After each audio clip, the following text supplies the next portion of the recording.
The Ducks kick off the Pac-12 era in style in Big D, but it was self-inflicted wounds that led to the Bayou Bengals partying in Jerry World. The Beavers came out flat against a pesky bunch of Hornets. Sacramento State took OSU to overtime and then took the victory in a huge upset at Reserve. No upset brewing in Palo Alto as Stanford puts the pedal to the metal on San Jose State and never lets up. Records fall in the Coliseum as Matt Barkley and Robert Woods light it up, and the Trojans needed every last bit. In Houston, the Bruins season opener didn't last long for quarterback Kevin Prince, and they couldn't make a case against the Cougars.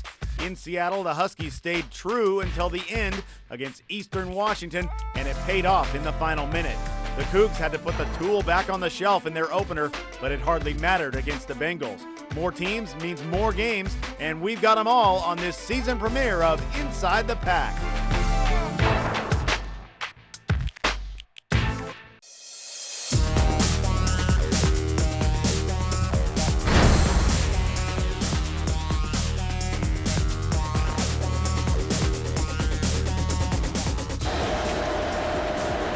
The running back, big hole right side, breaks the tackle, cuts it outside right, 5, 2, 1, touchdown Michael Ford. And this one is over. It's a 16-yard touchdown run off right tackle. The Ducks come up short in yet another big game on a big stage, losing their second straight to a team from the Southeastern Conference. Hello and welcome to another year of Inside the Pac. I am Tom Ward, joined as always by Nick Krupke and our in-studio analyst this week, former Oregon linebacker Andy Vobora. Andy, thanks for joining us. Hey, you're welcome. Tough deal for the Ducks. They only managed 95 yards on the ground, and all game long it looked like for the second straight game against an SEC team, a defensive line from that Southeastern Conference kind of got the better of Oregon. Yeah, they did. I think that there's a lot of high expectations going into this one, and maybe a little bit too high for some, and I think the Ducks have a lot of talent, and I think that they just need to keep working hard. Well, certainly their youth showed at times with DeAnthony Thomas coming in after Kenyon Barner got hurt. A lot to like about the Oregon team. Do you think they can sort of get it together the way they did in 2009 after losing to Boise? Well, I certainly think so. I think you saw glimpses there of real greatness. What you saw was the turnovers, the mistakes, the penalties that really, you can't have those against a great team like LSU and expect to win the game, but they were there for a lot of the game and could have overcome those mistakes, but I think they just got a little bit worn down in this one. Well, Nick, in Corvallis, you talk about 4 years ago, Appalachian State shocked Michigan at the Big House. The Beavers had that similar experience on Saturday against Sacramento State. The whole laundry list of injuries we talked about all fall camp, all those guys that weren't there, some big stars, big names, James, Rogers, of course, Joe Halahony on the offense, the defense missing a bunch of guys as well, but really no excuse for that. I mean, you're right out of the gates. You're just flat, as you said in the open there, just they had nothing going in the first half. You changed quarterbacks. We'll talk about that a little bit. Maybe not a controversy, but something's maybe brewing there. But then you look at Malcolm Agnew. What an opener for him. Of course, I'd like to take back that fumble at the end of the game where they maybe could have put it away, but then he goes 58 yards down the field, makes a tackle. Just again, those young guys, 14 new starters, so certainly a lot to learn, and they still got to get healthy before they roll into Wisconsin next week with going to be a tough task. Right. First time ever that Oregon State starts true freshmen at a wide receiver and running back position for the season opener. So heading to Camp Randall, as you mentioned, a lot to work on for Oregon State. But let's get things moving here in an offseason that included an arrest, a car going 118 miles an hour, and a million questions about Will Lyles. Figured to catch up with Oregon at some point this season, but the Ducks seemed ready for the monumental season opener against LSU in Cowboys Stadium. Third-ranked Oregon with its highest preseason ranking, taking on fourth-ranked LSU, and the Tigers had their own problems. Jarrett Lee starting in place of suspended quarterback Jordan Jefferson. Darren Thomas undefeated as a starting QB in the regular season, 12-0. First quarter, the Tigers make a mistake. Lee never sees the snap coming. The Ducks get in there and pounce on it, and Oregon is in business, but they had to settle for a Rob Beard 30-yard field goal. He converts that, though, make it 6-3 Oregon. And we go to the second quarter. Kenyon Barner with a costly mistake in there for the suspended Cliff Harris, and maybe it bit Oregon right here. Backtracks on the punt, stripped and recovered by Tyrann Mathieu. Third for 3 and in for the score. Extra point no good, make it 9-6. Then came the Ducks' longest drive of the game, 79 yards in 19 plays. Too easy for the Heisman hopeful LaMichael James. 3 of his just 54 yards rushing, though. Ducks back in front, 13-9. Lead was short-lived. Less than 5 minutes later, LSU and the backup QB to Terrence Mitchell. Ruben Randall 10-yard touch. LSU up 16-13 at the break. Third quarter with the Kenyon Varner in the locker room. DeAnthony Thomas stripped by Sam Montgomery. Eric Reed pounces on it at the Oregon 21. 5 plays later, it's Michael Ford plunging in on 3rd and goal from the 5. LSU into the lead at 23-13, and they stayed there. Ensuing kickoff. DeAnthony Thomas, such a big moment for what many think will be a huge star when all is said and done, but another fumble. The Ducks had 4 turnovers on the night.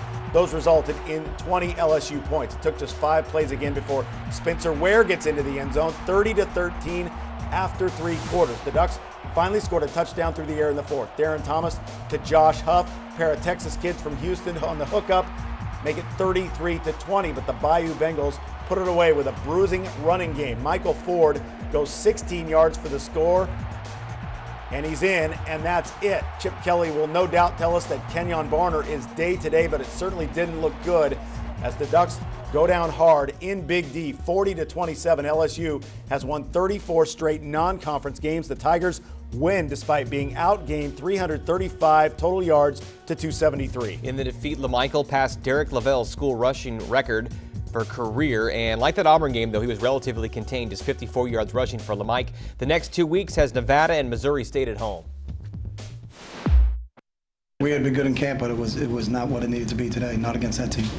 You can't turn the ball over like that. And that was really the difference in the game. Was I think we're -3 in turnovers. And, they did a nice job protecting the football, and we did not do a nice job of protecting the football. I think with the fumbles that we had, that were in our territory, and it was easy for them to score. So you look at those 3, fumbles that we had, and you take that away, then we win the game. Well, for the second straight game, Andy, as we mentioned at the top of the show, the Ducks again get pushed around by an SEC opponent, just 95 yards rushing, and that third quarter, just 9 offensive plays for 4 yards. Well, I can tell you as a defensive player, you don't like to see that because you're just going back out there time and time again. And I thought during the game there were periods of time when the defensive line really held up pretty well, took on the run, but you could just see him getting worn down in that third quarter. Yeah, we saw Darren Thomas victimized by drops a little bit in the first quarter, and then you start to see the defensive line penetration of LSU. Yeah, again, I think that guys just need to work together a little bit more. We've got some new guys on the front line, and they'll get better. Yeah, Mark Asper lets the defensive tackle or end go by him there, and then in the third quarter, this is more just LaMichael has nowhere to go. Yeah, I think what we'd like to see there a little bit more is Thomas keeping the ball. I think they were really teeing off on our tailbacks. He keeps the ball, keeps the defense honest, and that would really help out. Well, Oregon with just 5 first downs rushing. Sometimes they have 5 1/4. Really got beat on the time of possession in this game as well. Of course, that's usually not an issue because they're ahead. But I guess how much did they miss Cliff Harris and maybe Kiko Alonso at that linebacker spot? Well, anytime you have great players like that who aren't on the field, you're going to miss them. How much is hard to say. I thought Mitchell at cornerback actually played a pretty good game overall for his first start. And the linebackers, I think, were hampered a little bit, again, by the defensive line getting pushed off the ball a little bit. So I think it certainly makes a difference. How much, I guess we'll see in the weeks to come. Yeah, Nevada coming in next week for Oregon. The Beavers season opener was full of questions. How would Oregon State deal with the slew of injuries that had hit them over the past 6 months? And how well would FCS opponent Sacramento State play against the supposedly bigger, stronger, faster Beavers? The Hornets, coached by former OSU backup quarterback Marshall Spurback, against the banged-up Beavers. The defense missing cornerback Brandon Harden and defensive tackle Kevin Fromm. The offense without receiver James Rogers and tight end Joe Halahouni. So a school record 8 true freshmen played in the game, against, including Malcolm Agnew. Junior quarterback Ryan Katz not sharp in the early going. Opening drive, he's picked off near the sideline, but the Hornets could not do anything with it. No score after 1 quarter. We go to the second. The Hornets get on a roll on back-to-back possessions. Jeff Fleming to Chase Deatter. 14-3, Sac State at the half. We go to the third. The Hornets mix it up. A double pass. Morris Nerese finds a wide open Brandon Reed 39-yard touchdown, makes it 21-6. The Reeser faithful going, what's happening? Katz was benched to start the second half. In came redshirt freshman Sean Mannion. It was Agnew who got the offense going, though, in the fourth. Agnew, 1-yard touchdown, makes it 21-13. Next drive, Mannion over the top to Marcus Wheaton. Back from that hip flexor injury in camp, nearly takes it the distance. 69-yard gain down to the 6-yard line. Then more Agnew trying to replace Jacquizz Rogers. 4-yard score. Quiz now in the NFL. Beavers go for 2, and it's Wheaton tiptoeing in the back of the end zone with the snag to tie the game at 21. After an Agnew fumble, Sac State had a chance to take the lead with under 3 to play, but the field goal blocked by Castro Masaniai.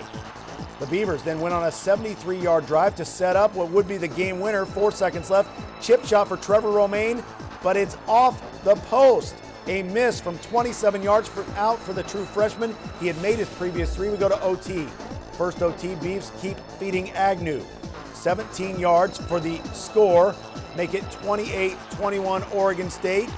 It appears that they've held off the rally, but Fleming had the answer. 6-yard TD pass to Reed, and then Spurbeck, in a gutsy decision, decides to go for it all on the road. 2-point conversion in the win. Fleming to Reed again. Spurbeck and Sac State steal a victory in Corvallis, shocking the Beavers. 29-28, the final in overtime. The Beavs' first home opening loss in a decade. Fleming raked up 257 yards and 3 touchdowns in the air. Deatter and Reed both caught a pair of touchdowns in the upset. For the Beavers, Agnew certainly the bright spot. 223 yards rushing, the 9th highest total in Oregon State history, and that's also a freshman record.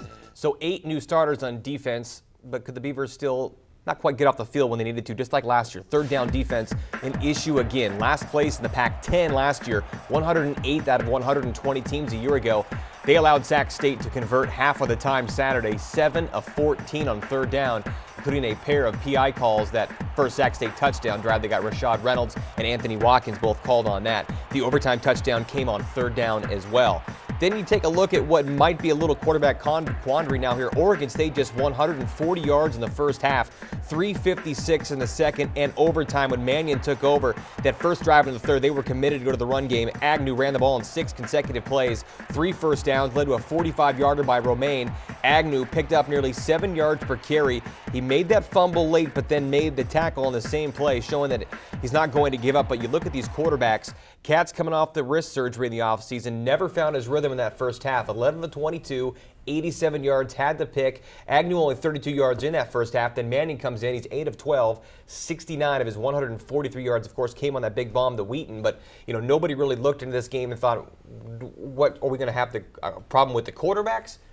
Nobody ever thought that was going to be a situation. And, Katz has been their leader, supposed to be the guy to lead them back to a bowl game. But maybe we have a little situation now where Mannion looked like the better man in the second half. Yeah, certainly in the postgame, Mannion didn't even really believe that he was going to play, or at least he wasn't letting on that he believed he was going to play. And it appeared, at least through camp, that Cody Vaz was the backup, and he got banged up in camp. So, obviously, the Beavers have a different situation at quarterback now. If Ryan Katz can't get it done, they at least now believe they can go to Sean Mannion. So that'll be interesting to keep an eye on this weekend as they head for Wisconsin. Well, whether you or not you believe quarterback Darren Thomas's assertion that a loss to LSU means it's a done season, there is still plenty for which the Ducks to play in 2011. Still to come on Inside the Pac. Oregon's opener was filled with mistakes by the Ducks, which led to the Tigers taking control. They just got to go out and execute football at the end of the day. Oregon has self-inflicted wounds that we got to work on.